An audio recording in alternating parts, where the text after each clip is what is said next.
name's Kareem. I was neglected, kind of reluctantly taken as a team leader, but now I'm really, really happy that I am the team leader. We had a really great group this year. And so what we're going to do is get started by first introducing ourselves. Kind of everyone's going to give a little spiel about why we joined the program. And then we're going to run an activity. So for the activity, we are going to be putting you all into groups. So I'm not sure how Portland's doing. And I think they already handed out the paper. But what we're going to do when we do the activity is put you into groups of 7. And then when we get there, I'll explain more.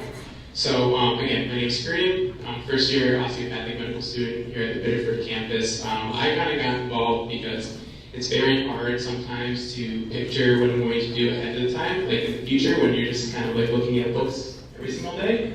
It's very hard to realize that, yeah, we'll be in front of patients, and these patients have very chronic issues sometimes, and this is a great opportunity for me to be able to sit across from someone and really hear their story.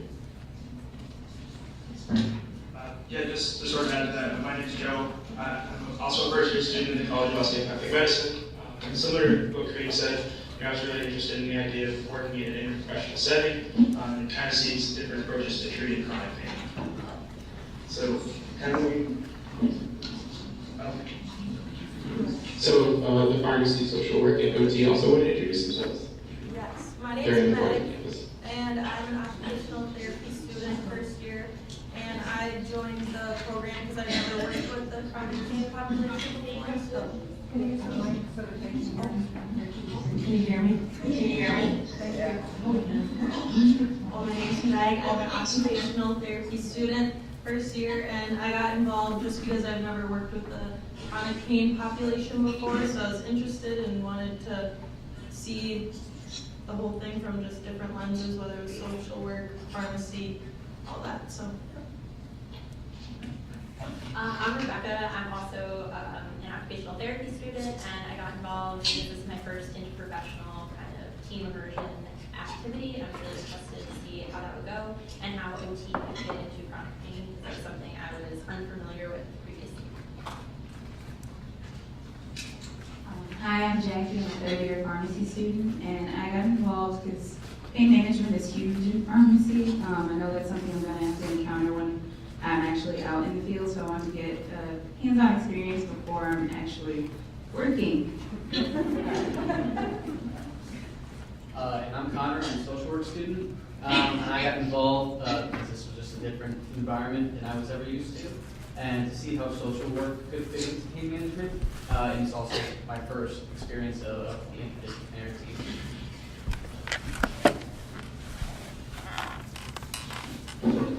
Okay, can we get the next slide? Oh, no, yeah. So when we all meet here today, our group wanted you guys to take, or you all to take 2 messages with you. The first is that we need to understand each other's professions, and we need to challenge preconceived notions of each other's professions. So oftentimes we kind of get stuck in our own professions bubble. So I'm pharmacy, so I only have to do pharmacy. Well, I'm osteopathic medicine, so I don't need to know anything about occupational therapy. That's their job.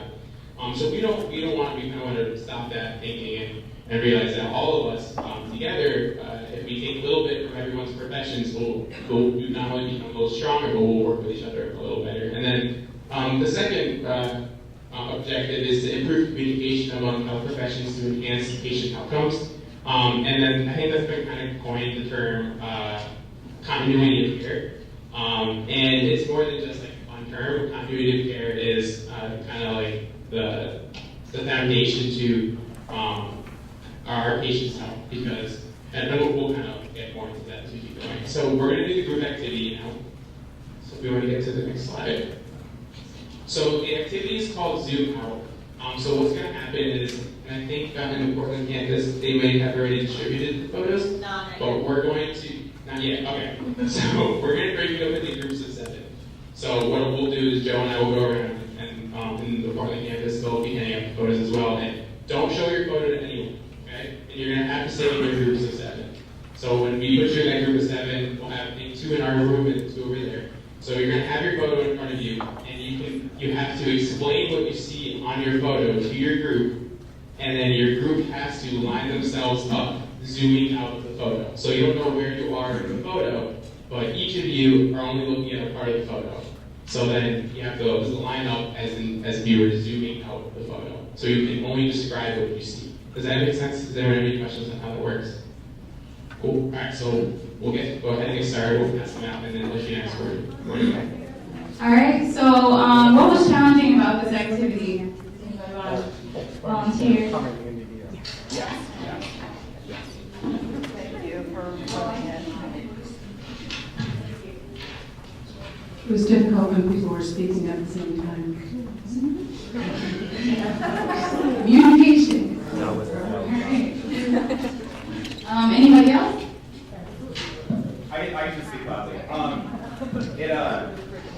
We all operate like literally within the frame of what our picture is, and assume that what is shown there is. I forgot about the different.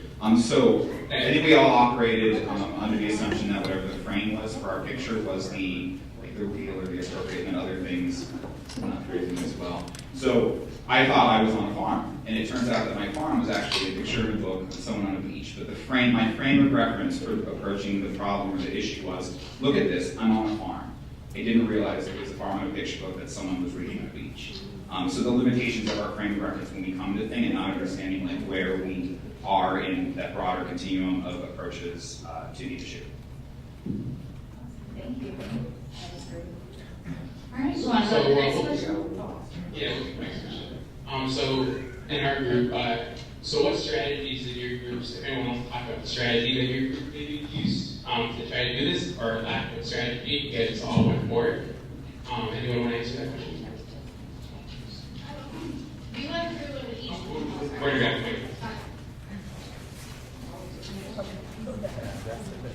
in our group, we went through and everybody describes what they saw on their own picture before we moved around. So we tried to kind of get a framework of what everybody was looking at, and then everybody kind of shared their piece, and then we tried to kind of coalesce it all together after everybody was kind of on the same page. Anyone else want to speak on that? As well, thank you for sharing. Okay, so we move on to the third one. I'm going to call out someone, but would a clinician in the room want to speak about how this activity might apply to, like as either a PT and OT, as a clinician in the hospital, or ever? You hear that right? Thanks. So, from a big picture, bring your experiences to establish your reality of a situation. It creates your perspective.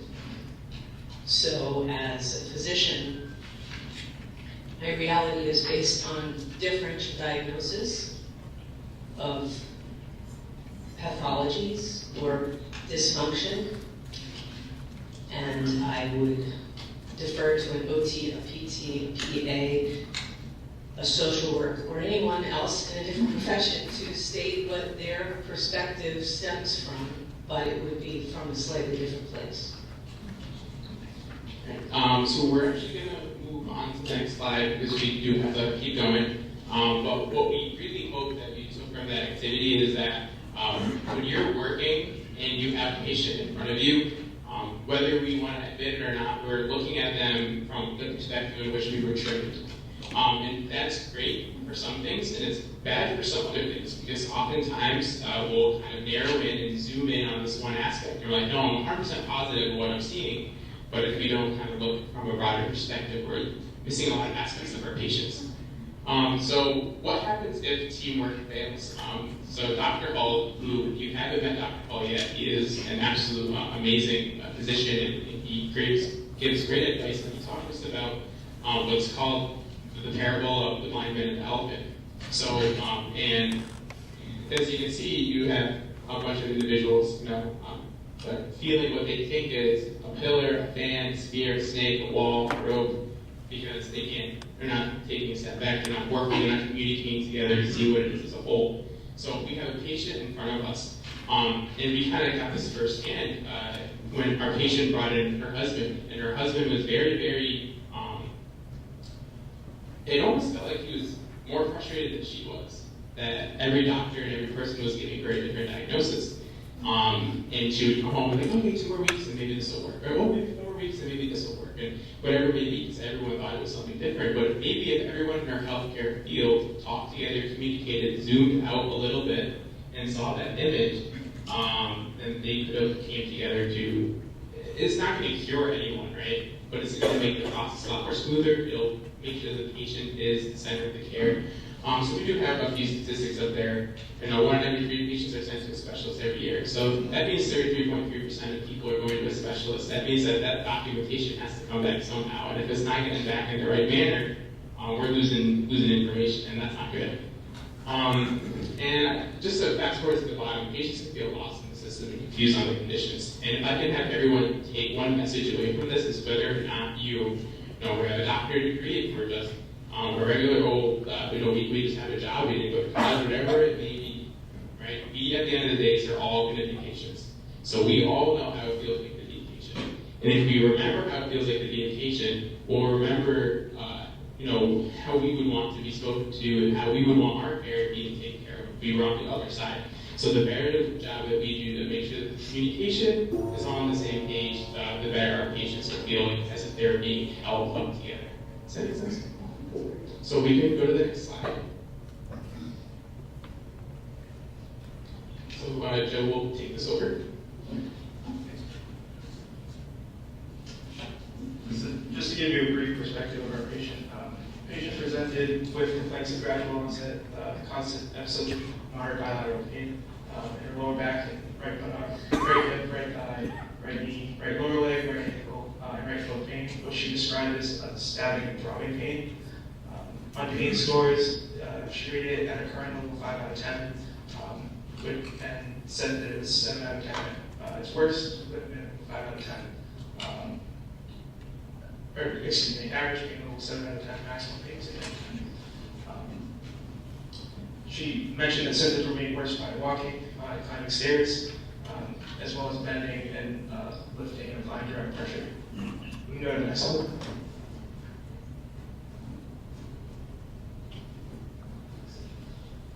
So one of the things we really wanted to do is ask the patient what were her values and goals for treatment. So our patient worked as a clinical procedural nurse, so that was something that was very important to her. She was really passionate about her work. So she was, in terms of her treatment strategies, she was sort of reluctant to go down the avenue of painkillers. She mentioned that she needed to stay sharp at work and really be on her feet and active and interacting with patients. But again, her overall goals for treatment, she was hoping to control the discomfort and find some relief because, as you mentioned, the pain was pretty severe at sometimes, especially after long days at work and being on her feet, going through different procedures throughout the day. Good to go to the next slide.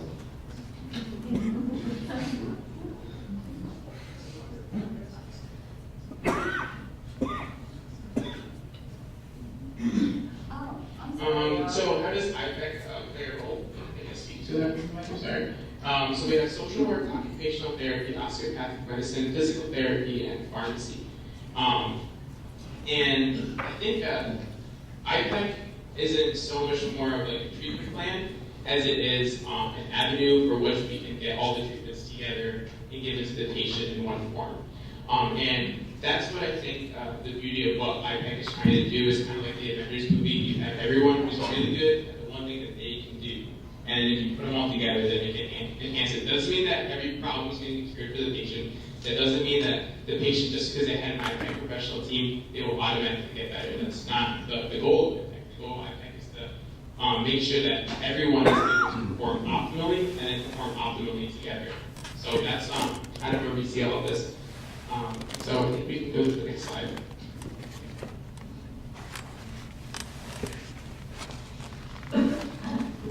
Okay, so from an occupational therapy perspective, we wanted to see how her pain was affecting her activities of daily living or her ADLs. So we talked about before, she had all these things that she valued that she was no longer able to participate in. By the end of the day, she said she had a chair that she just kind of sat in. She wasn't able to spend time with her family and friends anymore. And work was cited as her most meaningful occupation. So we talked about kind of work simplification and education of how she could still participate in her role as a worker, her meaningful role.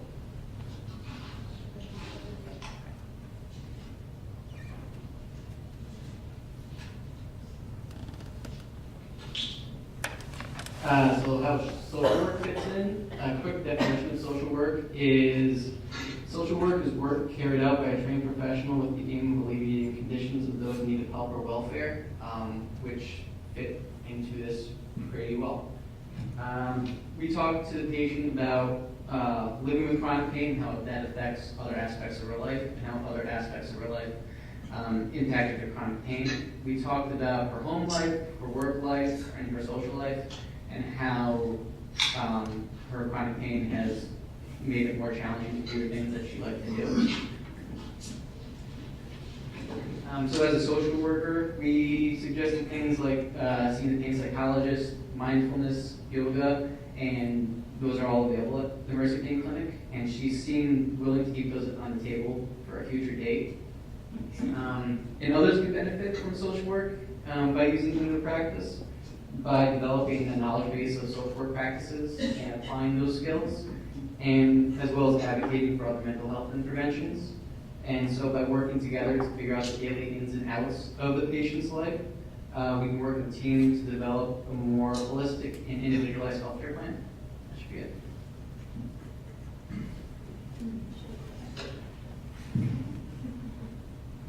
And then how pharmacy applies in this case, it was a little different because our patient had tried a lot of things in the past that didn't work, and her pain was at a point where she just couldn't take it anymore.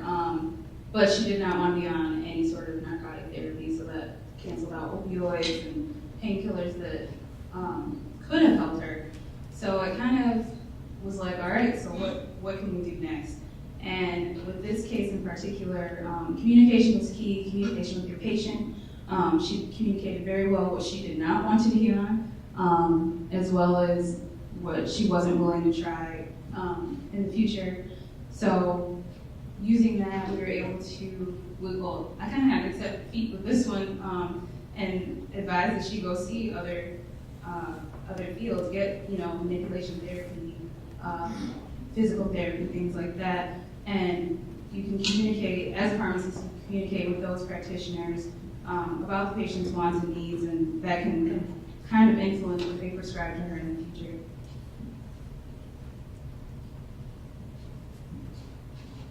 So it looks like our image is loaded, but that's okay. So osteopathic medicine, there is a quote that my mom used to tell me. It's a really great quote, and it's that health is the crown that the healthy wear, but only the sick can see. And what that basically means is that, when we're sick, only thing that we can think about is the sickness that we have. That's how important our health is to us. And something that Dr. Hall did with us, it's a quick activity we can all do together, is just put your hand in front of your face real quick. And bring it all the way to your face. That's how it is to live life with either chronic pain or a chronic condition. All you can see is your hand. So our job as an osteopathic medicine, sometimes we can get rid of the hand. But what we can do is move the hand farther away from the person's face and let them see everything else. And that's the true goal of the DO. The DO is doing their job correctly with moving the hand back. And the way that we can do that is to understand that we are not the only member of the team. Right? Our job is to make sure that if they say they value their work and they don't want to be on an opiate, they do not want to be on an opiate, and we will make sure they're going to work because that's going to move the hand back. So that's our goal. And I think that's the end of our presentation.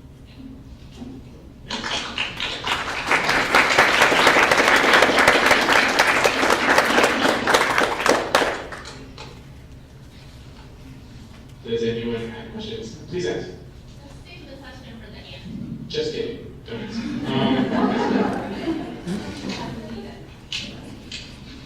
So, Dr. Sarah, are you going to introduce this? So, we weren't the only group to see a patient. There was another group who also saw another patient, and they will kind of be giving us some more learning objectives and some more things to take away from working at IPEC. So, thanks.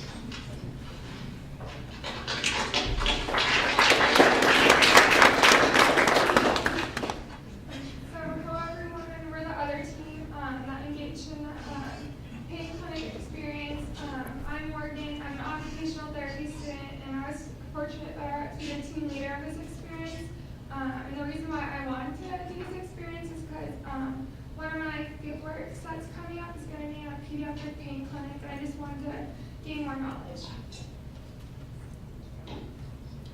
I'm Jeff. I'm an MSW student, and I came to this because I knew that social work had a big role to play in pain management, but I didn't really understand pain and kind of how it worked. I wanted to learn more about that, and I really wanted to work with these guys. My name's Erin. I'm a second year OT student, and so coming back from fieldwork, I was really happy and excited to see how we can kind of come together in the interprofessional team. I feel like a little bit of it was lost in fieldwork, and we didn't really have as much of an opportunity to work with like pharmacy and more closely with social work and even just some of the DO students. So I feel like it was a good opportunity to learn a little bit more about chronic pain, as well as to kind of see what's lacking out in fieldwork and to see how we can strengthen the interprofessional teams now to kind of help us in practice later. I'm Pierre. I'm a third year pharmacy student. I did this experience too. I wasn't really sure too much about what like OT and social work had to offer for somebody in from a pain perspective, and so that was a big reason as to why I did this, was to work with other professions. You can introduce yourself on the the Bitterford campus. On the first, hi, I'm Arsha. I'm a first year osteopathic medical student. And I think Kareem earlier said really well that we spent our days just immersed in studying in books. And while experiences like standardized patients and CSA are really great, I personally wanted the opportunity to really be in education and see what that's like and keep that perspective of what my goal is in attending games.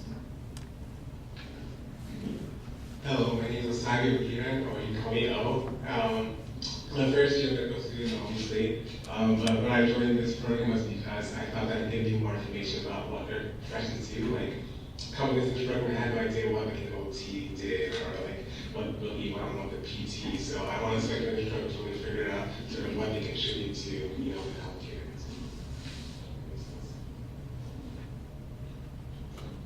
And I'm David Koenig. I'm a second year social work student, and I wanted to participate in this program to get some experience working in a professional team. And I really didn't know anything about chronic pain going into this, so I saw this as a good opportunity to learn a little bit about that. So that's our team. I was very fortunate to get to work with all these members, but for today, we really want to make this like an interactive session and whatnot. So we're going to do a quick intro to our client.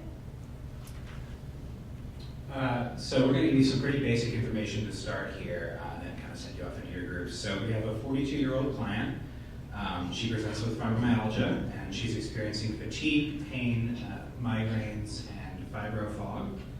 And if you guys could go ahead, and I know you guys moved around to get into groups of 6, but if you could kind of get in groups that have representation from the different professions that we have here, and just go around and quickly, one person from that profession do like a little elevator pitch of what you might have to offer in treating pain, and then start thinking about some interventions that might work for this client based off this information. So if you guys just want to kind of move to get into the groups, the representative professions. And you have about 5 minutes. Yeah. All the patients that have participated in this signed a waiver agreeing to be part of the program.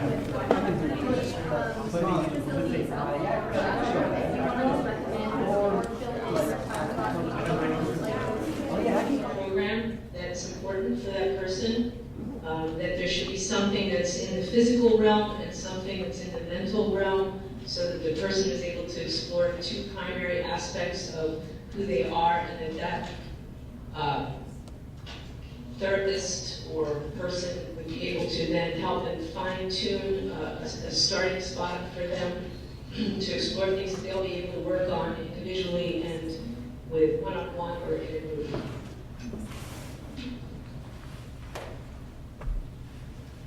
Yeah,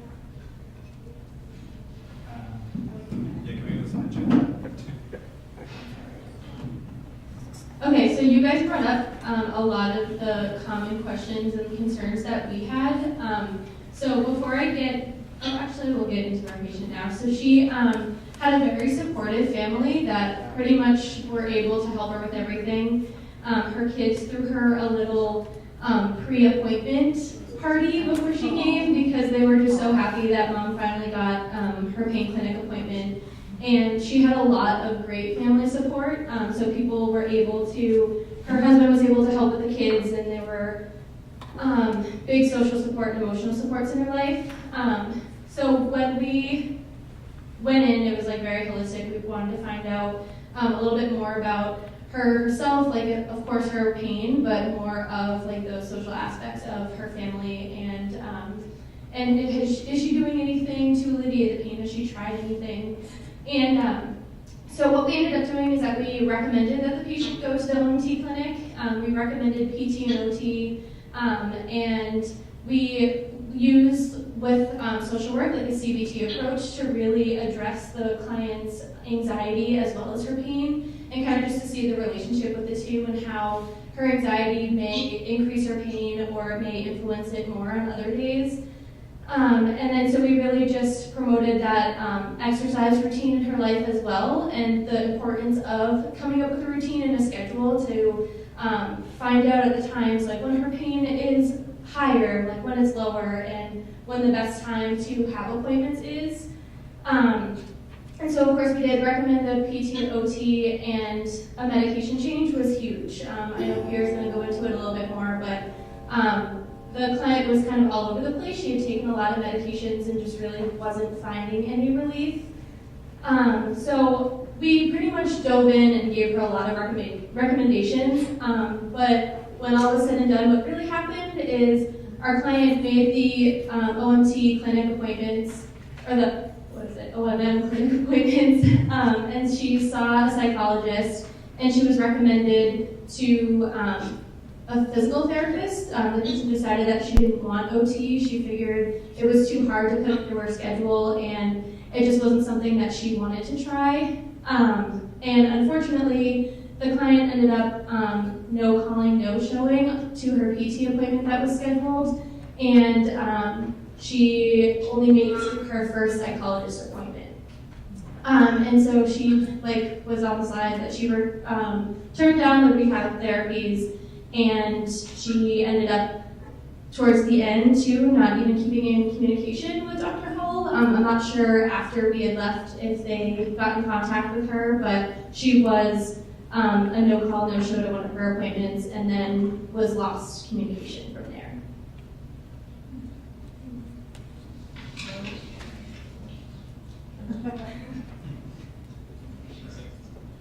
So basically what we learned from that, oh wait, no, but before that, but so basically we learned that like as a team, we have to focus more on the client and what the client needs and whatnot, and obviously like recommending 7 different therapies that didn't fit into her daily routine, and we tried to be flexible with her and say, okay, so if an OT can't be there, like, how can we make sure that, or if she doesn't want to have physical therapy, how can someone else address the needs? But now we're going to have each profession say what they learned.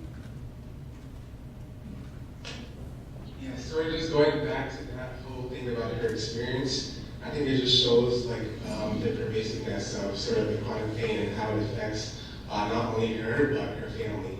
And people around her are super affected, and that's why they were so happy when they get to see her finally make a change for herself, because she's been living with this for so long, and it's just, it just shows you that it's really interesting how you have to get the whole perspective before treating the patient. I mean, she's a mother, she's a nurse, she's not just chronic pain, she's not her illness, she's not describing that. So it's just something that I try to at least see in a patient in terms of seeing them more than just what they present with, if that makes sense. And I think that this experience also helped me with reinforcing the physiology, because I'm like a neural nerd, so I love neurophysiology, and it helps me sort of reinforce what I know about chronic pain. And it's such a huge population of people that come to the clinic every day. I mean, so it's important to know how to treat them, how to really ask the right questions, really understand what brought them to the state and why they're finally coming in and stuff like that. Without taking too much of my show. So it definitely reiterate everything that was just mentioned. In addition to that, what I primarily noticed going into the experience was with the initial history taking appointment, all the questions that we sort of came up with and came prepared with for the appointment was a lot of what the other professions were also thinking and kind of in that. So it really just reinforced for me that how our formulation of treatment plan, how informed it is by other professions. And in addition to that, I was able to learn a lot more about what kind of tools other professions can offer. Specifically, OT and social work came in with a lot of different scales and rubrics and other little, how do you say, just different tools that they were able to offer the patient that we necessarily haven't, we don't have the access to or we haven't learned about yet in our studies. So that was really interesting to see what kind of tools they can offer to help us with our formulation and treatment science of the patient. So that was kind of my biggest takeaway from these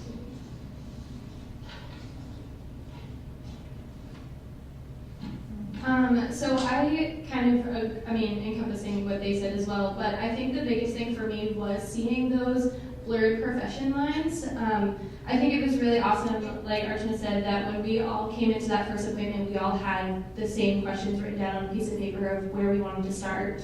And I also think something that was important was asking our client what her goal for treatment was, because I think in my initial plan in my head was, okay, she wants to eliminate the pain, like this is something that's been debilitating her life for a long time. And so figuring out what her main goal was, she ended up saying that she didn't want her fibro diagnosis to be like the be-all, end-all. She didn't want to be her diagnosis, and she didn't want to see her life become a fibromyalgia case. So it wasn't as much eliminating the pain, but it was really, where do I go from here? How do I continue living the life that I want to live, and where do I go? Because I don't want people to look at me and just know fibro. She wanted people to know who she was. So I think that was the biggest takeaway for me as well. And I think all of us learned from this experience that when you're working with a client, things aren't just one simple, like, oh, it's going to be this, this, this. It's definitely more complex, and you need to coordinate your care together to fit the best needs of the client. And it was great learning about the neurobiology of pain and how people process pain and whatnot, so that we could educate the client about what they're experiencing. And I think that was really key for her to understand what was going on.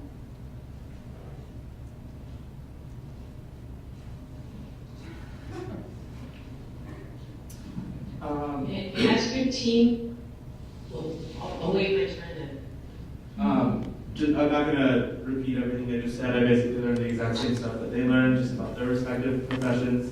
Instead of going into that, I can go into more of what happened with the patient.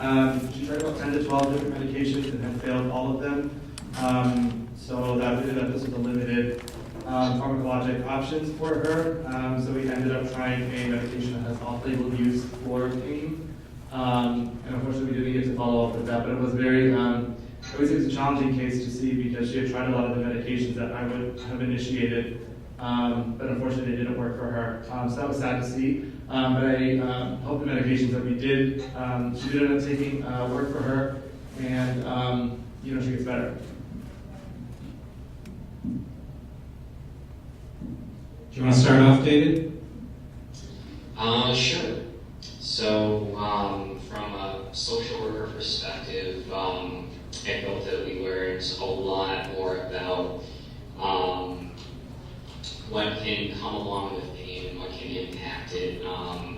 A big barrier for our patient, our client, was the fatigue that she felt at the end of her workday.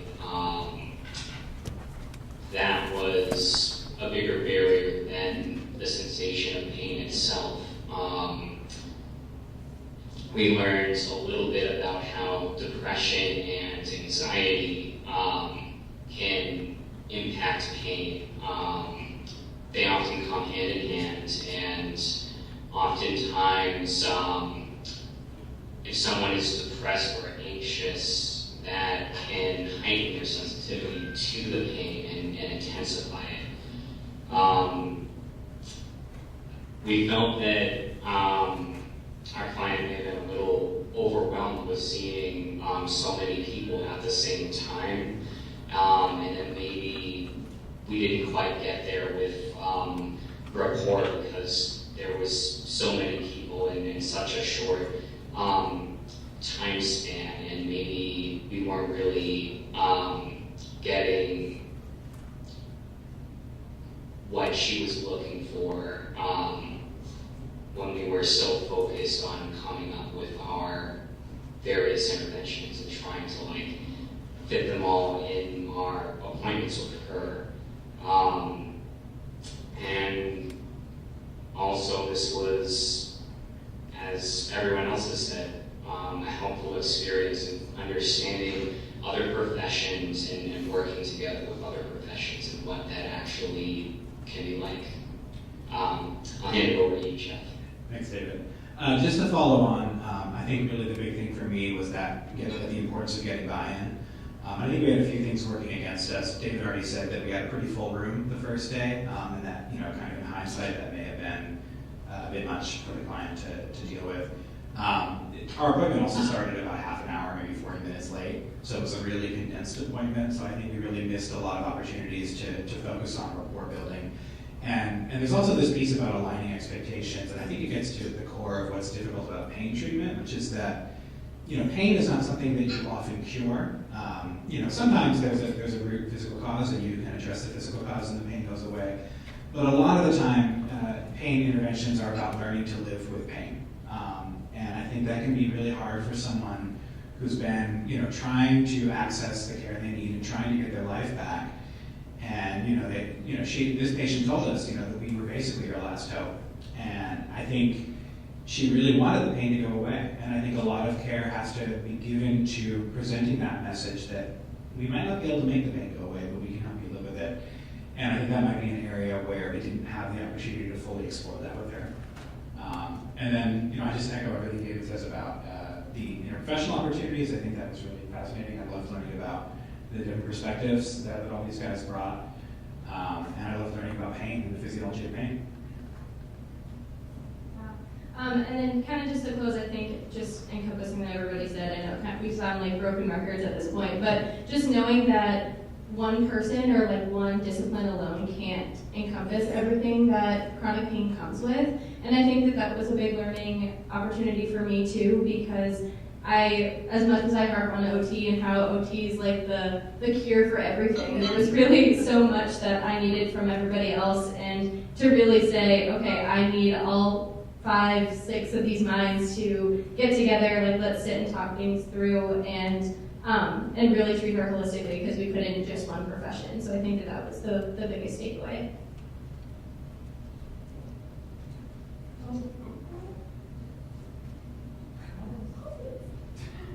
Oh. Okay. Yeah. So any questions from you guys? Comments? I know our audience will have a little bit. Any questions? I'll be open up for any discussion or any questions. So I have a question about whether you heard anything from the patient or patients about the stigma. The fact that fibromyalgia in particular is sort of a disease that people can look really good and be in excruciating pain at the same time, and there's some people don't believe that it's a real thing, as it is with many chronic pain disorders. So stigma is such a barrier to, first of all, being open to getting help from anybody, but it's also when I hear the term the patient failed the medications, it makes me anxious. The medications failed the patient, but there's still this little twist. So I'd love to hear you talk about it.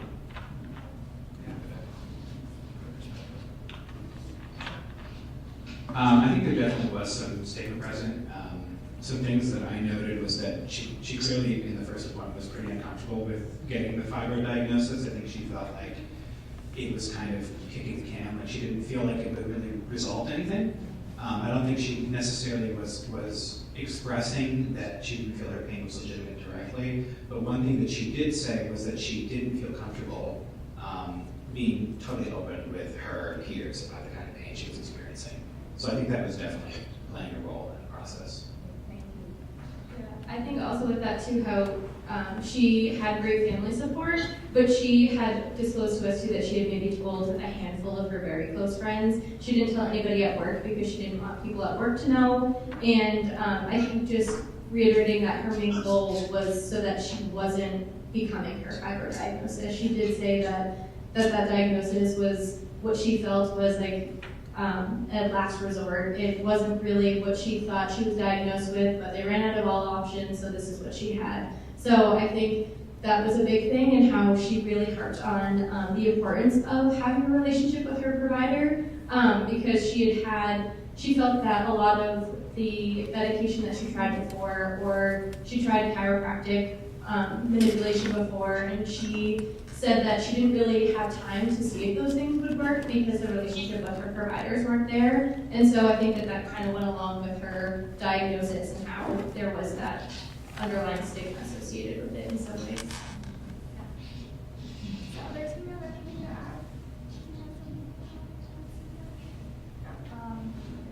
I have a question.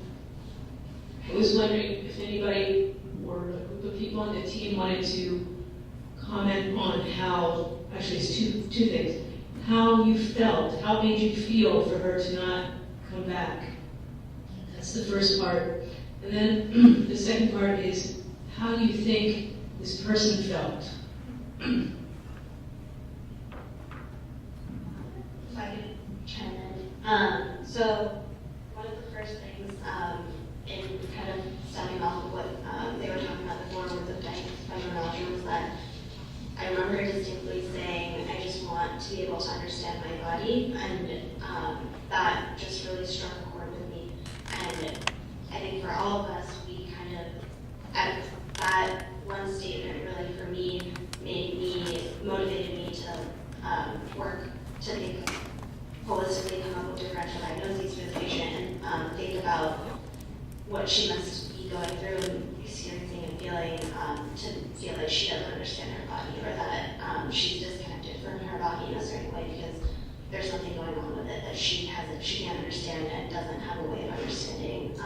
So for me, that was a big motivation to try and help her find that footing. And I feel like with her not coming back and not keeping up her appointments, I know they talked about the medication failing. I felt like the setup, and we talked a little bit about how she may have felt overwhelmed by the number of us in the room with her getting the appointment. I did feel a little bit, like we may have failed the patient because we weren't able to get to the root of what she had come to us for. What was that? What's the takeaway now that she came to you for? Sorry, could you repeat the question? I was wondering if now, having thought and spoken, what do you think she really came for from you? I think she told us very explicitly what she came for. She came to have a better understanding, and I think the way Corinne described with the hand and moving that hand away so that she can see the bigger picture of her life and everything, all the different things that go into forming her existence and her life, for lack of a better word. I think if we could have helped her achieve that, so that she could see that maybe she does have an understanding of her body, and it doesn't necessarily have to be defined by that hand. I think too that just to go off of that as well, that I think we in some ways missed a big education opportunity. I think that we really did kind of push the referrals and push the, it would be really beneficial for you to have an OT consult, or it'd be really beneficial for you to see a psychiatrist. But I personally thought that there was a lack of information after that first appointment. I think we went in really headstrong on recommendations, but at the end of the day, the patient came in for an appointment really headstrong, thinking that her pain was going to go away, and she left empty-handed, and she left with questions answered, but I think that there was no tangible, this is what's going to fix my pain. And so I really think that we dropped the ball a little bit of, I think maybe if we even just gave her an education handout of this is what you can be doing in the meantime until your next appointment. These are some like energy conservation techniques or some pacing techniques that you can implement from now until your next appointment. Or here's like some great CBT strategies that you can implement and you can focus on, some guided imagery, stress management, and I think that that would have been a great place for us to recommend those things, and looking back, we didn't, and I think that that's something that might have helped.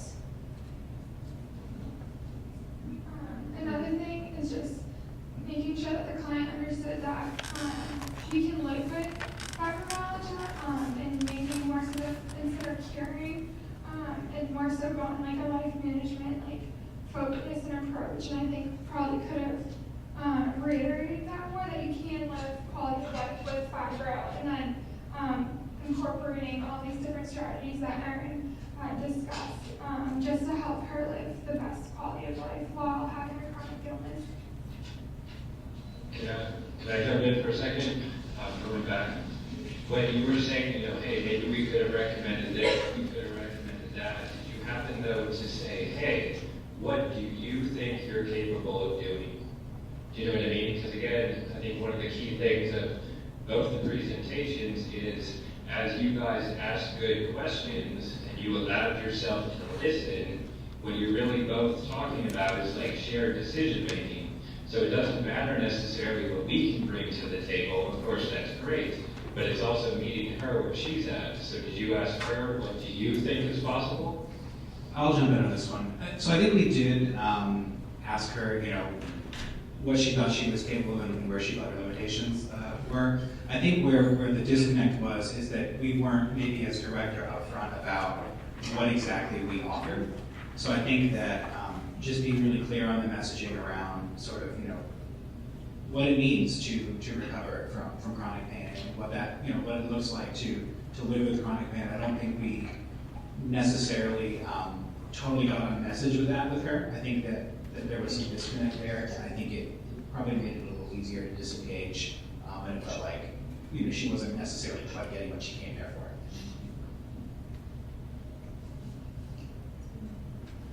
I could. Yeah, go ahead. Go. No, go ahead. It's all you. Yeah, just sort of added to that, sort of making sort of the abstract idea of things like OT or PT or all to her more concrete, because she probably didn't understand what we kind of offered. Just making that more concrete would have helped her sort of actually get like a lineup of like what students she had, what offers she had on the table, and then maybe go from there and have an actual game plan to attack, because she probably felt that she wasn't going to get anything done. That's probably why she wasn't returning. That sort of patient attention we have to work on, hopefully, next time. Learning what she's considering and getting her involved in it so she feels like she's actually like making an impact in her own life, getting that autonomy back.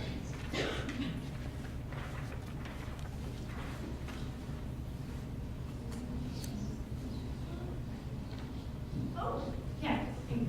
Sorry.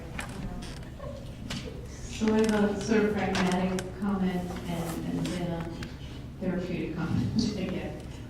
Did you talk about, instead of everybody meeting with her, maybe having a brief beforehand and discussion your thoughts, and maybe selecting one or two of you to be with her, and maybe then she might not have been so overwhelmed? That's the pragmatic question.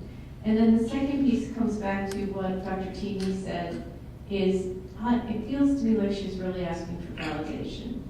The fact that she is hiding things, that she wants to understand her body, that there's a part of her that's stigmatizing herself or not wanting to believe in that validation. Often for patients who are struggling with chronic conditions, it's really what they need more than, here are some great ideas for you, but that's just my opinion. I can try to answer that. So I think we tried to really take a psychosocial approach, and we focused a lot on like just mental health and her view on fibro, and kind of encompassing like motivational interviewing almost to get this information. And she did go to a psychiatrist, psychologist, and unfortunately she wasn't really open to that side of her diagnosis at this point. I think she was very much so looking for not necessarily a quick fix, but something that is more tangible that can help her pain. Because I think we did start talking about the depression and anxiety a little bit more, and we addressed it at every single meeting with her. So you have to ask so many times before you actually have a conversation about it too. And she just wasn't as receptive to opening up about that part of her diagnosis or that part about herself. So I feel like that was limiting for sure. So just to respond to those questions, the practical question. So we did kind of note some hesitance around having so many people in the room, and there was a bit of tension there because I think from the perspective of having an educational opportunity for as many people as possible, we were kind of jamming people in there. I think a lesson learned and maybe something to inform future groups is really kind of placing some pretty tight limitations around that, just especially to just gauge the patient's comfort with having so many people kind of talking at her. I know I felt uncomfortable in the room and actually was like, thank you so much for letting us be here. And then on the validation front, it's interesting. I think that there definitely was no invalidation, but there's always room for more validation. And I think, again, kind of when I talk about the rapport issues around the truncated session, that may have played a role in part of it because we were kind of starting to dig in, and then we really had to get the physical exam in. So it was, there wasn't a lot of room to work on that piece of really, letting the patient be heard. And I think if we could have more space to do that, there might have been more room to understand each other. So.